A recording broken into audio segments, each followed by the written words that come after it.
Good morning, everybody. This is Scott Duffy, and welcome to What Now? What Now with Scott Duffy, presented by SAP Concur. It is Friday, and I am so happy to be with you here today. We have so much to share. I have got an incredible special guest, Aaron Hagemon, who's going to join us in just a few minutes.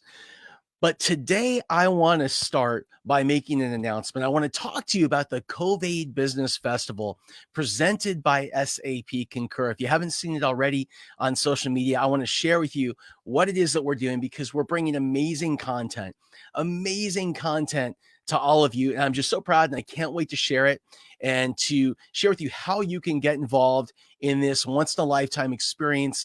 It's next Thursday and Friday, May 21st to 22nd. COVID will be taking place. COVIDbusinessfestival.com is where you can learn more and check it out. But for now, I just want to say again, this is Scott Duffy, and our show is What Now with Scott Duffy, presented by SAP Concur. And if you're just joining for the first time, doesn't matter where you're joining, on Facebook, on YouTube, if you're on Instagram, LinkedIn, if you are watching, we broadcast over to Apple and to Roku. If you're watching from wherever you are, if you could drop into the social feed and write down your name, if this is your first time, the industry that you're in, and the biggest challenges that you're having in your business, so that we can address those today. And we're going to let this stream propagate for just a couple more minutes. We're on radio here in just about a minute. So again, I'm just so happy to be with you today. So much to share. And it is it's so great to be connected to all of you today. For all of you jumping in, I want to say hello. Over here, I want to say hello to Michael. I want to say hi to Aaron over there in Santa Monica. Bill, Spencer, good to see you guys today. And over here, I want to say hello. We've got Kelly and Ann. I want to thank all of you for joining. Thank you so much. So good to see you today.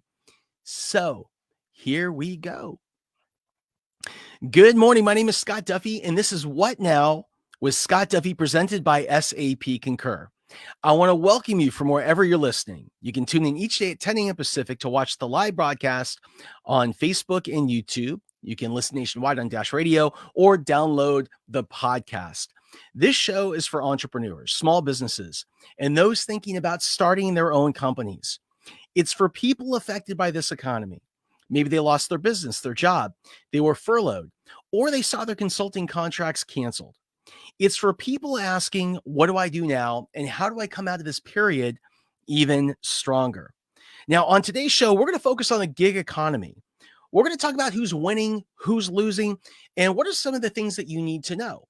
What are the things that you need to know about new opportunities that are opening up? What are things that you need to know about gig workers? If you're a gig worker or you're hiring a gig worker, we literally have the number one person in the country who's going to be on our show to talk to us all about that. Our special guest today is going to be Aaron Hagemon.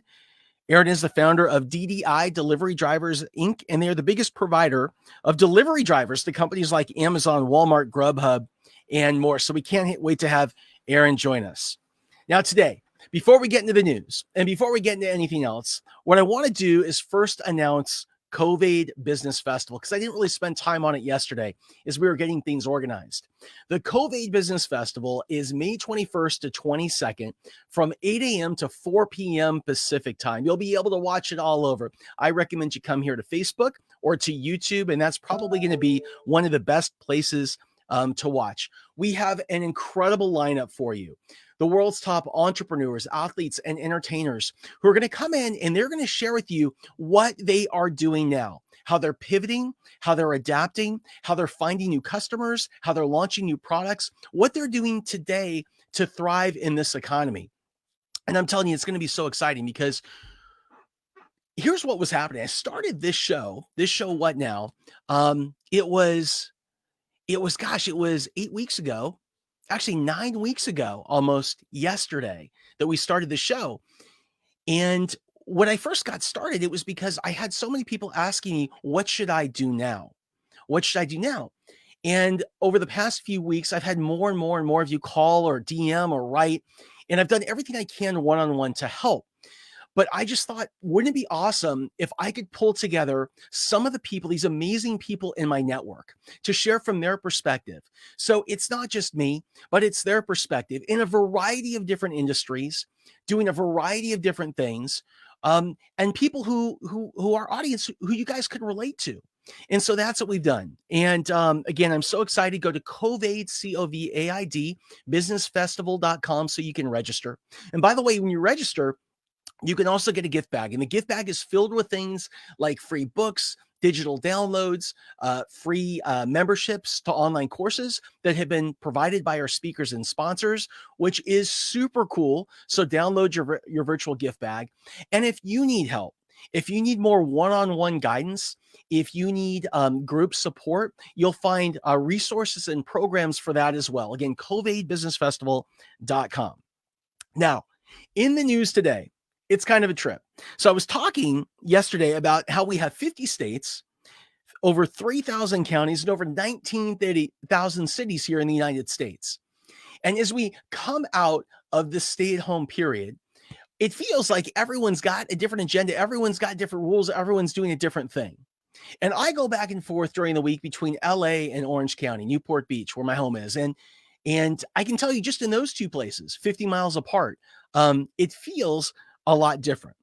Well, let me tell you what the new battleground is today. It's not whether or not you're going to wear a mask at the beach. The new battleground is what is the definition of a fever? And this is really important because if we're trying to travel on a airplane versus on a train versus in an Uber, if we're trying to go to a business meeting, we need to understand what the rules of engagement are and what a fever actually means. So this is like a hot topic this morning. In Ohio, a fever is 104 degrees. In Minnesota, a fever is 99.5 degrees. So I'm really hoping that we can figure this out because, again, it's just here's the thing. What we all want is certainty. I think that what concerns us the most about this economy for many people is the uncertainty about what it all means, about what am I going to do, about when I can open, around what the rules are. And without certainty, it's really hard for us to get our arms around kind of how we should act. The other thing that we're all looking for, I believe, is meaning. We want to know that, staying at home meant something, that it worked on somebody, that it really meant something. And I think that right now, what we're having trouble getting our arms around is what is the meaning of all of this. And that certainty that I was just talking about a minute ago. So a couple more things before I bring on Aaron. The first is this. Hackers overnight doubled down their ransom against probably the most famous or prominent entertainment attorney in the world. This hacker or this group of hackers hacked into the attorney's back end and was able to get access. They were able to get access to a whole bunch of documents.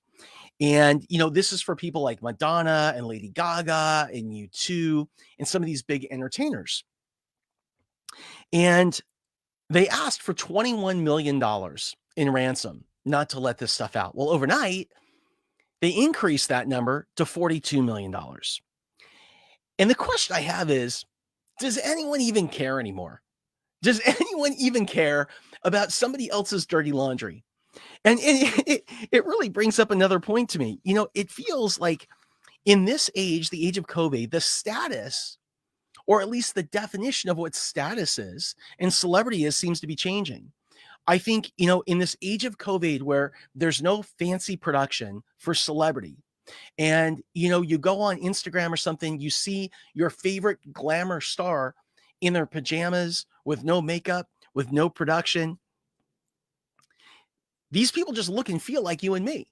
And I think that what some of that does, taking away some of that mystery and that intrigue in that production, is it makes celebrity just a little bit less appealing. And so, today, first of all, do people even care about other people's dirty laundry? Number one. Number two, is the definition of what status is really, really changing. I mean, to me, it seems like, status isn't necessarily if you're on a TV show. To me, there's more status if your internet works. If technically you've been able to keep yourself up today. To me, that's pretty cool, man. That's who I want to be. The other thing, before I bring Aaron on, I want to talk about is, and it's in line with all this, the definition of what status is are we at the end right now or a pause in the age of the influencer? And this is really important because there's a lot of people who have successful personal brands or successful businesses, And they've been told they have to build their brand and they have to become these uber influencers on social media so they could attract and convert people into sales. And here's the thing. I'm wondering, is the age of the influencer dead? Because travel influencers can't travel. Fashion influencers can't really fashion. Influencers in different categories can't really do that. People who are taking, bikini shots on the beach can't even go to the beach. So, what does that mean for influencers? What it means is, from a revenue standpoint, what we've seen is I just saw a report today that revenue kind of for influencers was down something like 70-80% in the last month. And will it come back? And again, will any of the so I don't know. These are the things I'm thinking about this morning. The other thing I'm thinking about before I bring in Aaron is adapting. And this is like, we always talk about adapting every day. I try to give you examples of what people are doing to pivot, adapt, how they're changing their thinking, how they're changing what it is that they're selling in order to help stimulate ideas for you. And what really makes me happy is I have heard from so many people about how they've listened to what we've talked about in the show and they've created changes in their businesses that are really paying off today. And that is just so exciting. It's so super cool. So here's a new one. Here's another one. First, I'm going to tell you a story about Fox in my time at Fox Sports. And then I'm going to tell you what Fox is doing today. So I heard this story when I worked for Fox Sports. Okay. Now, here's the thing. I was never able to have it confirmed or denied. So let's just wrap a bow in that. I was never able to have it confirmed or denied, but the person who told it to me told it with so much passion that I thought maybe there's elements of something there that really happened. And I think that it's a very instructional lesson for all of us. So here it is.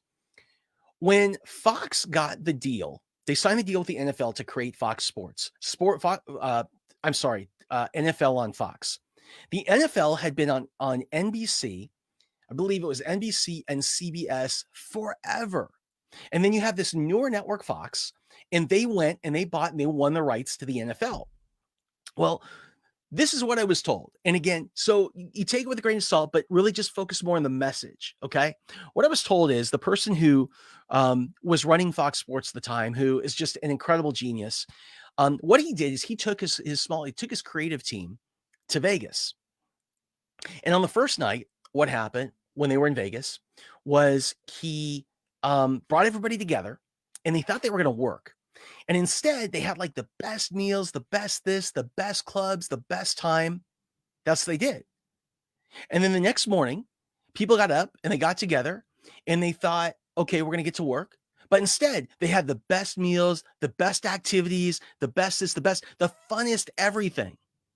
That night, the same thing. The next day, they got up. The same thing happened, the best of all these things. On the next day, what I was told this person did is he got everybody together at breakfast and they didn't know what to think. What he said was this. What he said was, okay, for the last 3 days, what I've done is gotten you completely out of your head, completely out of your head. And I've gotten you to focus on other things, to really clear your mind.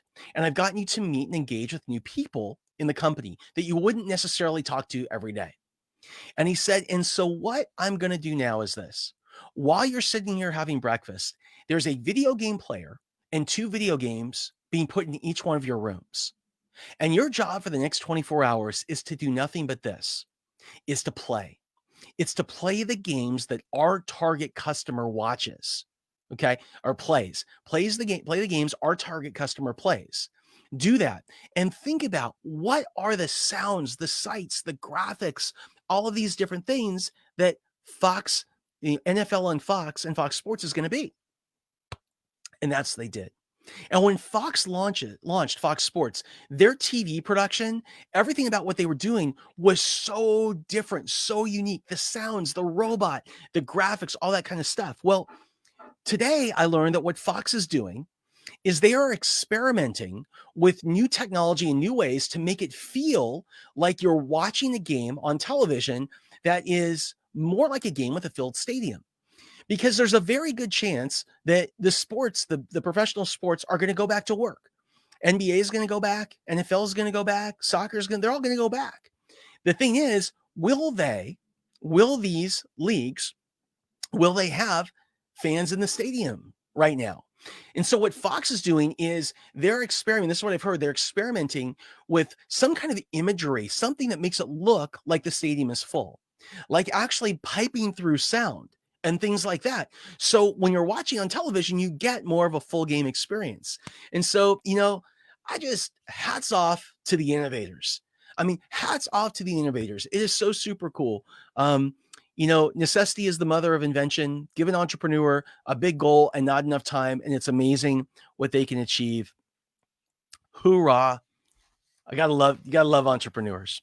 So with that, what I want to do is I want to introduce today's special guest. Today's special guest, I'm gonna bring him on here in just a second. Here we go. Today's special guest is Aaron Hagemon. Now, Aaron is not only a business dude that I respect and have so much respect for, he's a good friend. He's a member of our Breakthrough Mastermind. Aaron is the founder. He runs DDI, Delivery Drivers Inc., which is it's really the leader. It is the number one leader in delivery drivers, for companies here in the United States. And so if you're a big company like an Amazon, or you're a Walmart, or you're a Grubhub, and so many others, the odds are you have drivers that were in some way provided by or touched by Aaron. Aaron has also been a leader in helping to work on legislation with regard to how you classify delivery drivers and gig workers as independent contractors and non-independent contractors. And so he just has a wealth of knowledge. And I just want to welcome you, Aaron, and I want to thank you so much for joining us today.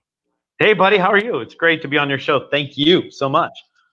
Well, I'm doing great. So my first question to you is this.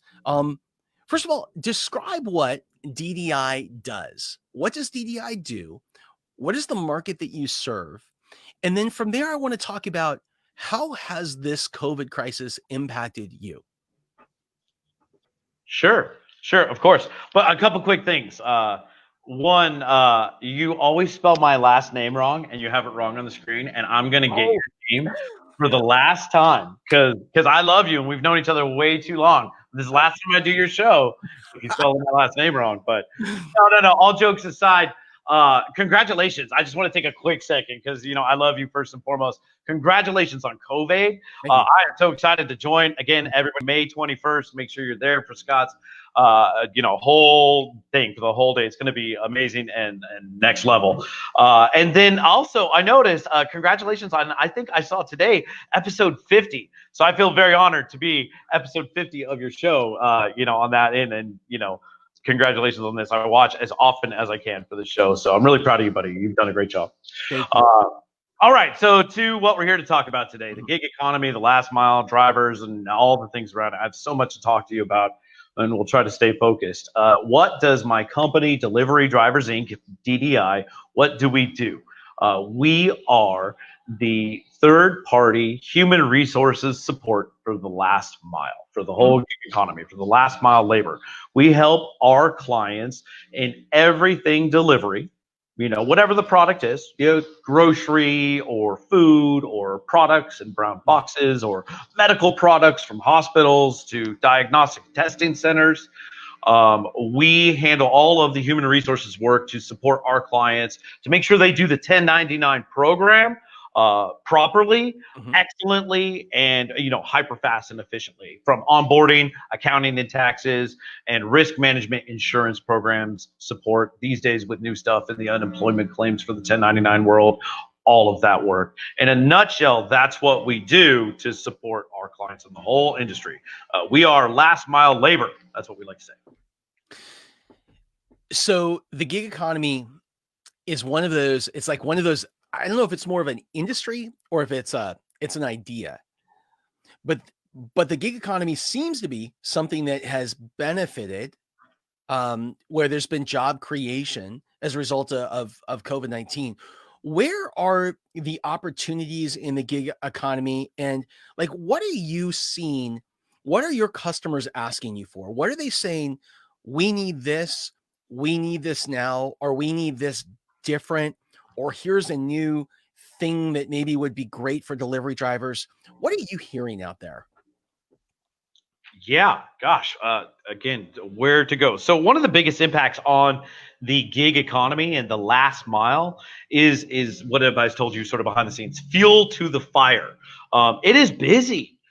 Everybody is busier, and if you think about it, not just being busier and more jobs being created on the front lines, but something that I want a lot of people to think about as the world changes, as some jobs go away over in this sector, and we're looking for new opportunities to be agile in so these uncertain times they're talking about. There's a lot of jobs around the gig economy beyond just the frontline delivery jobs. Mm. Dispatchers, technology, management, strategy, leadership, sales jobs out there and growing. So that's one sort of large impact on this is just fuel to the fire. It's exciting in that everybody needs things delivered to support not just the current pandemic status we live in, but the evolution of what this is going to look like on the other side. Because we all know there's going to be a new normal we like to talk about and what that looks like. Aaron, one of the things that we talked about is when restaurants were shut down and they were forced to close, Mm-hmm. and you had waiters and you had waitresses and you had cooks and people in the kitchen that did not have work. I know that you were working on a really, I think, creative way of helping them to find some work. Can you share what you did? Yeah, exactly. So, and Mhm. that's the next part of this. Beyond the first side of okay, delivery is bigger. There's an evolution of the retail world that includes restaurants that we talked about. But if you Mhm. think about this, it goes further. The brick and mortar businesses, your mom and pop shops of all natures, in a word, retail, is having to evolve and figure out how to get their products that everybody still wants and needs beyond the Amazon channels and things like that to their customers. So the restaurant world had a dynamic shift to immediately supporting takeout and delivery in a much higher volume. What does that look like? Mhm. Did they have delivery partners like, Grubhub, DoorDash, those things at all to start with? Did they have their own staffs? In a lot of cases, we may think about, oh, yeah, there's restaurant delivery everywhere. But to your question, in the restaurant world, a lot of the restaurants had to figure out how to immediately service their customer beyond, letting somebody come get takeout. So it was transitioning their staffs, from waiters to delivery or to chefs and takeout staff, or finding contingent workforce where my company would come in and say, hey, we've got a big restaurant group, we've got a large retail group like 7-Eleven or something like that. Or actually, we've been talking to a lot of grocery chains that just never were on the online delivery game, and they've Mhm. had to evolve very quickly. And that's my point. They've had to jump on, and our company's been built to help them with the labor piece and even down to some of the logistics pieces of, dispatching. Or we have partners that have customer facing software to, let a restaurant get their menus online and delivery out to the customers that, in a week that they weren't able to do a week ago to Sure, survive. sure, sure. And so, It's uh, insane. I'm curious, have you worked with any restaurants, or have there been any restaurants, grocery stores, anything like that that have done anything particularly interesting around innovation? And here's what I'm getting at. We have somebody who's going to be joining us next week during our business festival who had a restaurant in, I believe it was in New York, and they converted it to a grocery store and have been doing extremely well as a result. When they've got restaurants to the left and the right that didn't make a change like that. You Yep. talk to so many people in so many different businesses. Have you seen anything that you thought was kind of particularly interesting in terms of adapting out there? Yes, that's there's a couple of things that I think of, and that's actually one of the examples I would have given is Mhm. a lot of the restaurant world has figured they have food supply, they have Yeah. prepared meals, but beyond the prepared meal dynamic, they have all the product. They have the bread and the eggs and the milk that they Mhm. would otherwise use in their kitchen to Mhm. turn into local markets. And then in our world, where we come in at Delivery Drivers Inc. and the delivery side is then some supporting getting that out as well Yeah. because there's a limited dynamic of time that customers are allowed to get out in certain markets and cities, and social distancing and rules that limit customer flow. Simple restaurant revenue economics, revenue per Mhm. square foot, it's limited there. And adding in incremental delivery on top of that has been the big shift of where we come in to help these restaurants evolve. So the restaurants are doing exactly what you said, shifting suddenly to a local market and to a local grocer the old school, 19th century local goods store. But then they're adding in the delivery component because of coronavirus, because we can't leave and we need goods brought to us in a safe, efficient manner. And so that's one of the evolutions. The other side of this, as we know, and I think everybody's familiar with the term, is non-contact delivery. So we've been on the front lines and trying to continue to support some of the very specific coronavirus dynamics like non-contact delivery, the evolution of technology, allowing drivers to choose those scenarios, customers to choose those scenarios, communication around that. And then I'm really excited to announce, Scott, you're one of the first people I'm here to tell, we're working on a new product with some partners and a new program. And DDI, my company, is really moving fast right now to be on the front lines of rapid testing for the last mile world. And working with some of our partners, we're involved already in screening, drug testing, background checks, motor vehicle reporting, a lot of the screening components. So you already do that for the people that you bring on as delivery drivers. We already do that piece. Now adding in coronavirus testing, because the last mile is deemed essential. All the last mile workers we have been, and even my company, although we're allowed to work remote, and I'm proud of my company and team's agility in that context, different conversation. But, to this end, we're really excited, and I'm happy we could talk more later to share, but large, mass scale, national testing accessibility for those in the last mile. I'm one of the things we do at DDI is we work with thousands and thousands of drivers, and it's important to us to take care of these people. That's something that's changed in the gig economy. To your earlier question, there's a lot of understanding and respect for how hard and how at risk the gig economy and last mile delivery force are. And so what we're working on at DDI that's really new is broad testing accessibility and prioritization, candidly, for all of the participants in the last mile, so that workers can get testing on a regular basis on their ongoing dynamics, because that's going to be the new world we live in. And I'm proud that my company's on the front lines to be able to help support that and make everybody from drivers to consumers safer in this whole space. Let me ask you a question. So, so there's this whole idea of, by the way, I saw somebody sent me an investor deck last night for this new technology. It was so amazing. You walk up to it and there's like a kiosk, and the kiosk it looks like it's about the size of a big iPad. And you walk up to it standing. You don't have to touch anything. Within a certain distance, within like 2 seconds, it detects your temperature. It can tell if you're wearing a mask. It can do a visual facial recognition. Like, it was insane. It was incredible. And I really, it's interesting to think that could become a new normal when walking into a building, going into a company, walking into a restaurant. I think these devices were like $2,500 up to $6,500 to install and to run. But it was a tech, like, honestly, it was like watching Star Trek. It was really a trip, or Star Wars, or one of those shows. So, Aaron, when you're talking about the testing, are you, because this is an incredible story about adaptation and pivoting. You're talking about testing, and you can obviously test your drivers. Is there an opportunity that you have to, I don't know, because I don't know how this works, take the testing to a big company and then you take all the results away, or what does that whole testing world look like? Because I'm always trying to find opportunity. We're just getting into it, to be candid. Okay. But it's about structure, infrastructure, accessibility for us, and then ongoing maintenance. Because again, in some of the frontline worlds, I believe 2021, 2022, and honestly, I'm assuming maybe moving forward in the new coronavirus earth, that, for certain jobs, regular testing is going to be required. And it's going to be, a component on that. And, you have your certification or whatever that may be. Almost like in the restaurant world for years and years, we've had serve safe certifications, regular testing, or, certifications. But here it'll be ongoing testing. Let me shift, because, I love sports, and this is very related to this. I was reading a great article this morning, and you were talking about earlier, listening to your intro, how the evolution of sports is going to go and what's going to happen with that. Yeah. And I love soccer, as you know, and Bundesliga, German professional soccer, is opening. I'm going to send you an article, because they have very exciting, interesting rules on the limitations of who's going to come into the stadium, where the players are going to go, the rules, the contact, everything.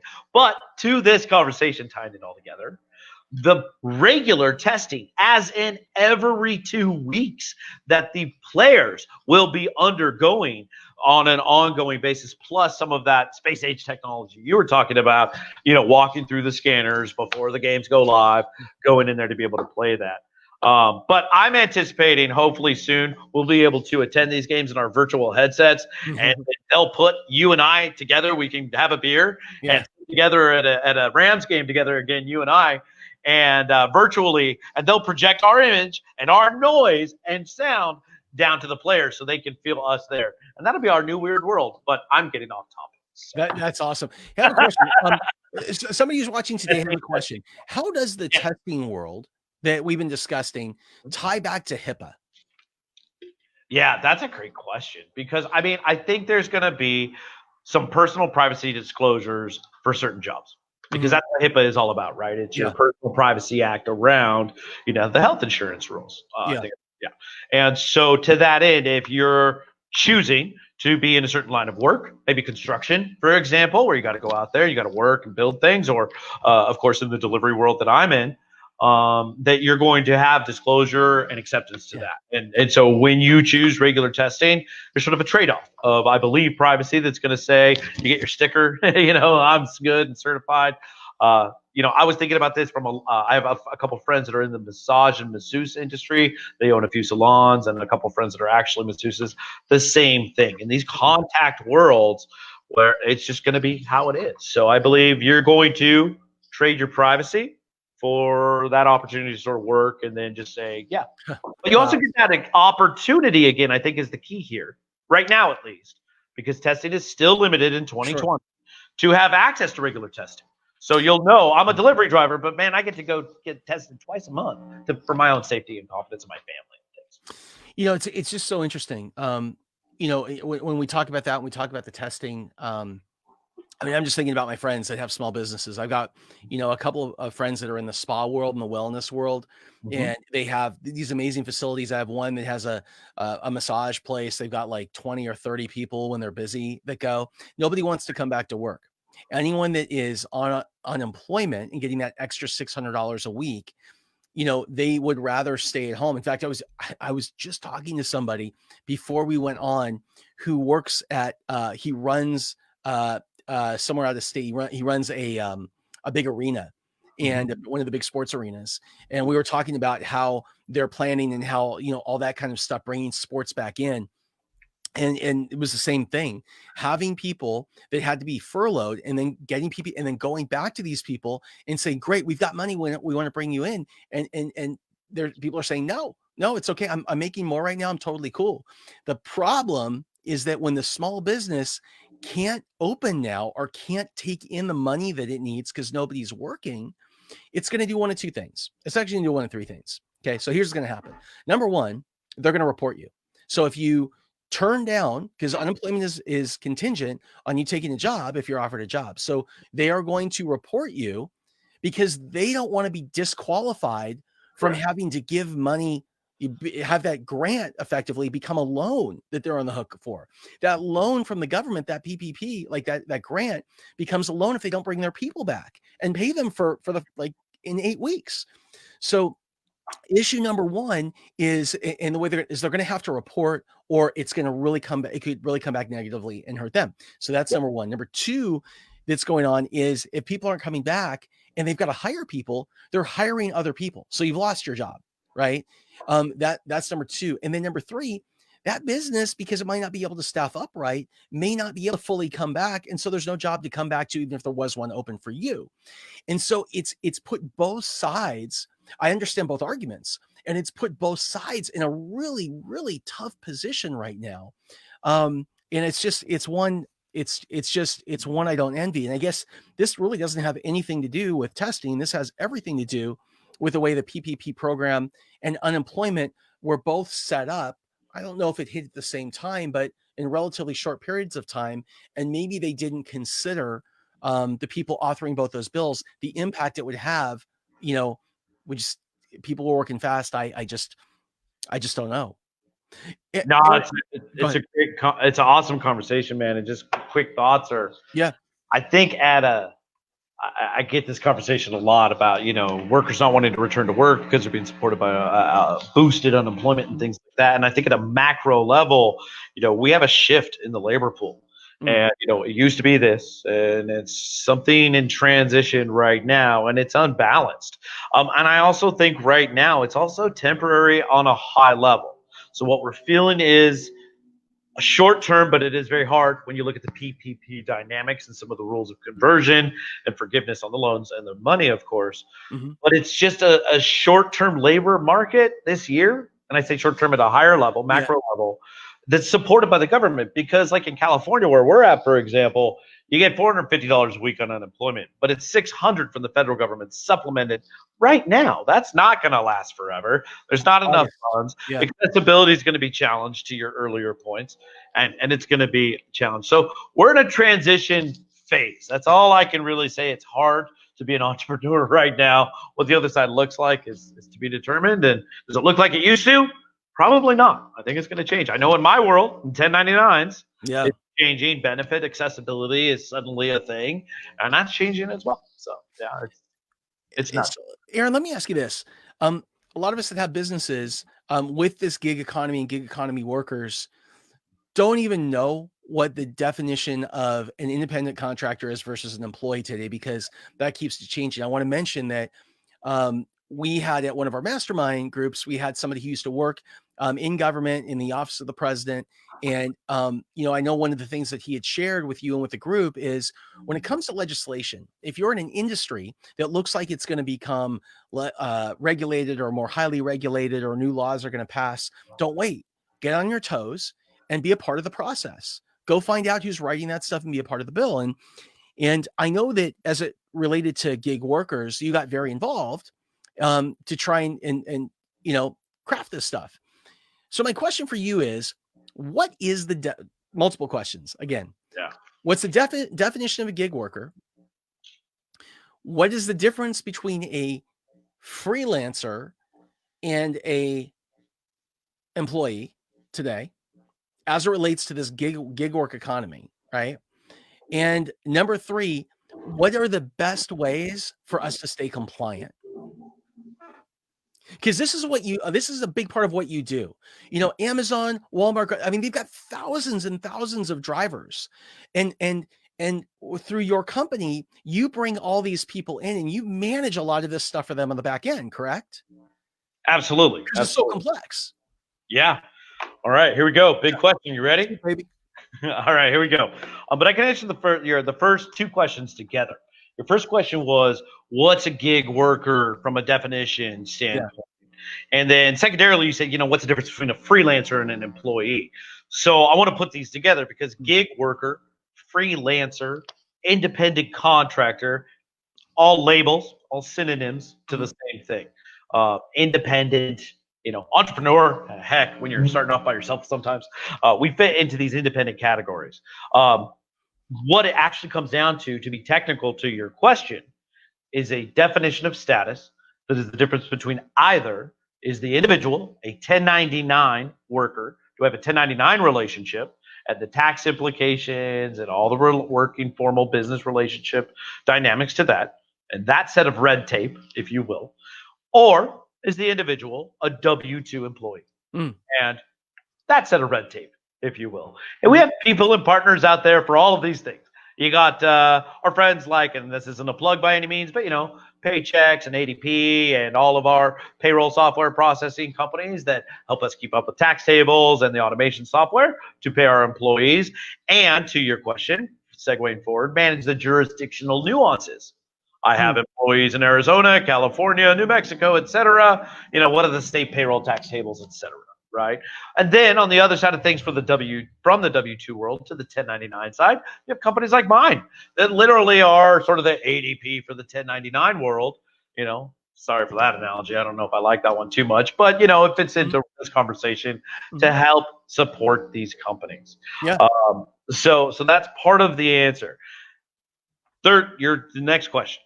How do we stay compliant? We work with this and my company works with things on a localized level for small business, the small restaurant, or small grocery group that's got 6 stores in, Southern California, and how do they set their thing up, to the large national enterprise, grocery delivery companies, things like that. And the answer to staying compliant is from an entrepreneurial business standpoint, my coaching advice would be to invest into these human resources management tools. Like we have things like ADP, and you pay your sign up fees and your accessibility fees and the scaling fees based on how many employees you have for programs like that, to make sure that if the state of California changes our state unemployment insurance rate by 0.02%, that you get it and reporting's done and deductions are automated. So you got to invest into these companies. Don't assume, as an entrepreneur, what do we say, Scott? Surround your people with, people who are smarter than you and everything. And the best, most of us didn't get into business to do our HR management and red tape. So I really think invest into this and understand the rules as an entrepreneur, as a business owner, though. You have to understand intimately what is the definition of a W-2 to 1099. Yeah. The right decision for your business and the relationship with the worker. Yeah. You can get consultants and advisors, heck, to your audience and our friends. I mean, reach out to me through the networks, and we can always talk about those things. The definition and understanding. But then when you choose the path, W-2 or 1099, make sure you do it right. Don't cut corners, and invest into those.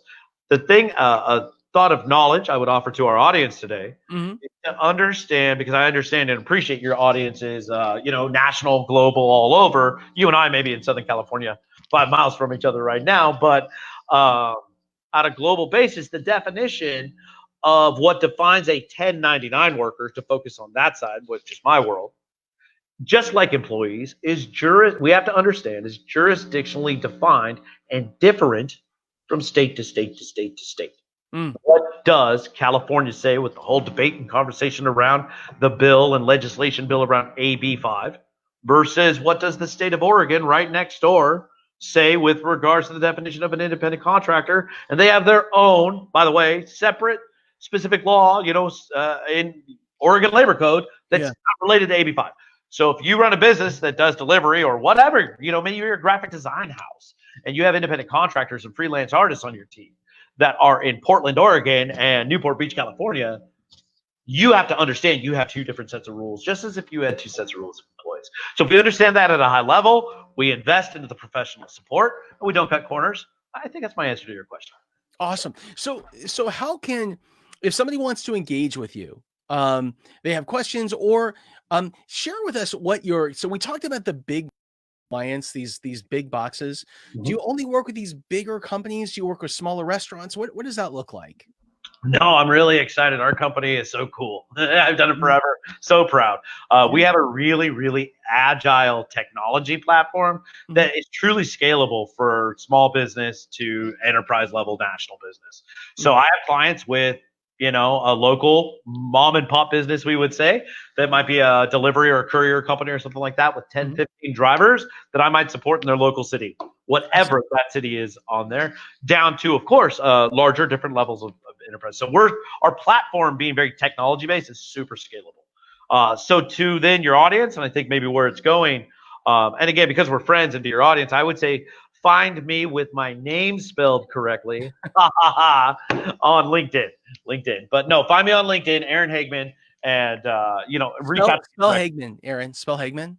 It's Hageman. Hagemon. So anyways, I think it's on the chat here. But regardless, reach out to me, put it in the chats here. I'm good friends with Scott. Reach out to Scott. He'll happily connect us, I'm sure.